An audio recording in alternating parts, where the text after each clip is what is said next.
안녕하세요. 오늘은 그 전 세계 분쟁하고 시위 데이터를 모으는 곳이죠. ACLED. 이 비영리 단체의 자료를 좀 같이 보려고 합니다. 이들이 위기 속 명확성을 찾으려고 모은 정보들인데 여기서 뭘 봐야 할지 한번 파헤쳐 보죠. 네, ACLED는 그 말씀하신 것처럼 단순히 뭐 사건이 몇 건이다 이걸 세는 게 아니고요. 그 문쟁의 성격이라든지 또 누가 관련되어 있는지 뭐 행위자들이죠. 그리고 또 민간인들이 얼마나 위험한지 이런 걸 다각적으로 분석하고 있어요. 아, 단순히 있다 없다, 몇 건이다 이게 아니군요. 네, 그렇죠. 전 세계 거의 모든 국가, 영토에서 나오는 데이터를 체계적으로 모으고 분석하니까요. 이게 현장을 좀 깊게 이해하는 데 아주 중요한 자료가 됩니다. 그렇군요. 그 깊이가 다르다는 거네요. 그럼 예를 들어서 요즘 가장 관심이 뜨거운 곳 중 하나잖아요. 가자지구. 그 상황에 대해서는 ACLED 데이터가 좀 구체적으로 뭘 보여주나요? 어떤 그림을 그릴 수 있을까요? 아, 네. 좋은 질문인데요. ACLED의 가자 모니터라고 있습니다. 이게 2023년 10월 7일 분쟁 시작 이후에 가자지구 안에서 일어난 뭐 정치적 폭력이나 재산 파괴 사건, 또 가자에서 이스라엘 쪽으로 향한 공격 이런 걸 추적하는데요. 네네. 더 나아가서 예를 들면 구호품 나눠주는 곳 있잖아요. 거기를 겨냥한 공격이 어떤 패턴을 보이는지 아니면 특정 지역의 뭐 기반 시설 파괴가 어떻게 진행되는지 이런 약간 미시적인 데이터까지도 따라가고 있어요. 와, 구호품 전달 지점까지요. 그건 정말 민간인 생활에 직결되는 거네요. 네, 맞습니다.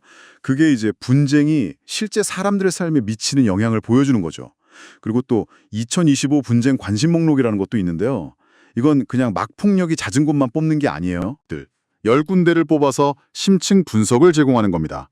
예를 들면 뭐 정치적으로 좀 불안정하다거나 아니면 자원 때문에 갈등이 심해질 것 같다거나 이런 특정 요인이 있는 곳들이죠. 아하, 단순히 현재 상태가 아니라 미래의 변화 가능성에 초점을 맞춘 거군요. 그렇죠.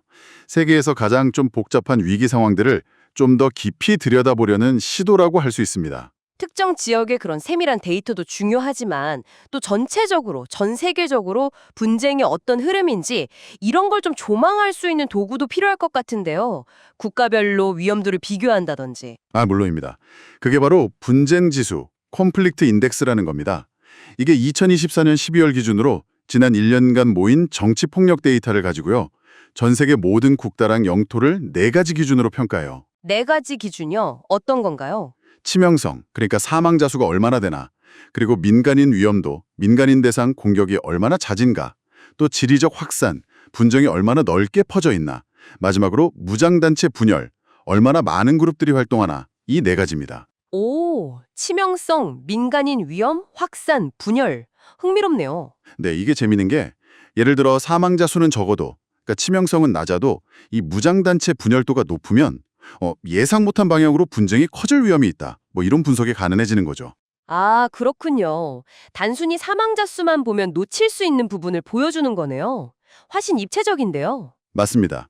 분쟁의 복잡한 역학을 좀 보여주려는 거죠. 최근 ACLED 분석 보니까 뭐 홍해 후티 반군 문제나 인도 낙살라이트 반란, 또 가자지구 구호품 분배 문제, 이스라엘 이란 갈등 같은 되게 뜨거운 현안들도 다루던데요. 이런 사건들은 구체적으로 어떤 식으로 분석하나요? 예를 들어서 그 후티 반군 관련 데이터를 보면요. 그냥 공격 횟수만 보는 게 아니라 특정 시기에 공격받는 배들의 국적이나 종류가 어떻게 달라지는지, 그리고 그게 뭐 국제사회 제재나 특정 국가의 외교적 움직임하고 어떻게 연결되는지 이런 걸 분석하는 거죠. 아, 패턴 변화에서 의미를 찾는 거군요. 네, 그 패턴 변화요. 또 인도 낙살라이트 반란 같은 경우는 뭐 특정 지역의 개발 정책 발표라던가 아니면 선거 일정 같은 거랑 폭력 사건 빈도 사이에 어떤 관계가 있는지 이런 걸 시계열 데이터로 보여주기도 하고요. 사건 자체를 넘어서 그 배경, 동기까지 파악하려는 거네요. 그렇죠. 그 이면을 보려는 노력인 거죠. 데이터를 통해서요. 보니까 뭐 아프리카, 아시아, 중동 이렇게 지역별 분석도 있고 우크라이나나 예멘처럼 특정 분쟁에 딱 초점을 맞춘 프로젝트들도 있던데요. 네, 맞습니다. 사용자가 관심 있는 지역이나 아니면 주제별로도 탐색이 가능해요. 예를 들면 선거 관련 폭력이라든지 특정 행위자 프로필 분석이라든지 뭐 아프리카의 뿔 연구처럼 특정 지역의 좀 장기적인 분쟁 동향이나 아니면 평화 구축 노력이 효과가 있었는지 이런 걸 데이터로 검증하는 작업도 하고 있고요. 와, 정말 다양하네요. 네, 핵심은 결국 신뢰할 수 있는 데이터를 기반으로 이 복잡한 현실을 좀 더 정확하게 이해하고 더 나은 대응 방안을 찾는 데 기여하려는 거라고 봅니다. 네, 이렇게 데이터를 통해 세상을 특히 분쟁과 위기를 이해하려는 ACLED의 노력 정말 인상 깊습니다.